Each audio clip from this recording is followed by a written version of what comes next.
Okay, so they're not living in fear. They said they're nice people. They can't really read and write. So this is books with Michael Crane. Reading books to scare you, but they're not. They're like nice people, but they're not really living in fear. Be celebrities in Jurassic Park, but they can't really read and write. So his book doesn't really scare people because there'd be celebrities in his book. But then, here, in the darkness, he touched her arm. Stay here. She did not move, just waited. The smell of salt water was strong. She heard the faint gurgle of water. Then the lights came on, reflecting off the surface of the open tank. Perhaps 50 meters long and 20 meters wide. Might have been the indoor swimming pool, except for the electronic equipment that surrounded it. Paris Nord, 2004, right? And the very strange device at the far end of the pool. Jonathan Marshall came back to her, grinning like an idiot. Qu'est-ce que tu pensais? He said, though he knew his pronunciation was terrible. What do you think? It is magnificent, the girl said. When she spoke English, her accent sounded exotic. In fact, everything about her was exotic. Jonathan thought, with her dark skin, high cheekbones, and black hair, she might have been a model. She strutted like a model in her short skirt, spiked heels. She was a half Vietnamese, and her name was Marissa. But no one else is here, she said, looking around. No, he said, it's Sunday. No one here is coming. Jonathan Marshall was 24, graduates in physics from London, working for the summer ultra-modern laboratory Odontoleer, the wave mechanic for laboratory, the French Marine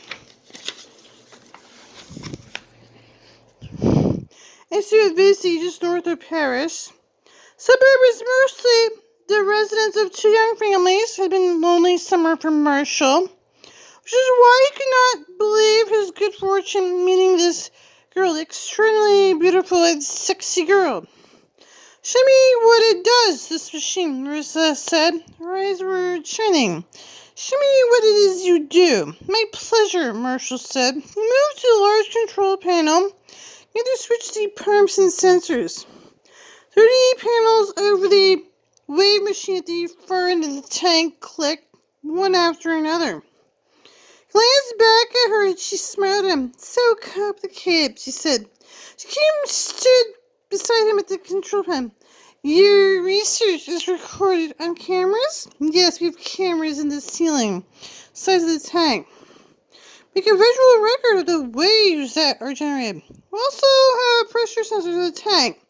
Record pressure parameters of the passing wave. These cameras are on now? No, he said, we don't need them. We're not doing an experiment. Perhaps we are, she said, resting her hand on his shoulder. Her fingers were long and delicate. She had beautiful fingers. He watched for a minute and said, this room, everything is so expensive. You must have a great security now. Not really, said, just cards to get in. Only one security camera. Gestured over his shoulder. That one back in the corner. She turned to look. This turned on? So, yes, he said, they always on. She slid her hand to caress his neck lightly. So, someone watching us now? Afraid so. Probably we should behave. Probably. Anyway, but your boyfriend, to give it the right to have had enough of him. Earlier that day, Marshall had gone to his small apartment to the cafe on Rue Martin. Cafe he went down every morning to take a journal. Arco waited for him to read as usual. Then this girl sat down next table with her boyfriend. Couple had probably fallen into an argument.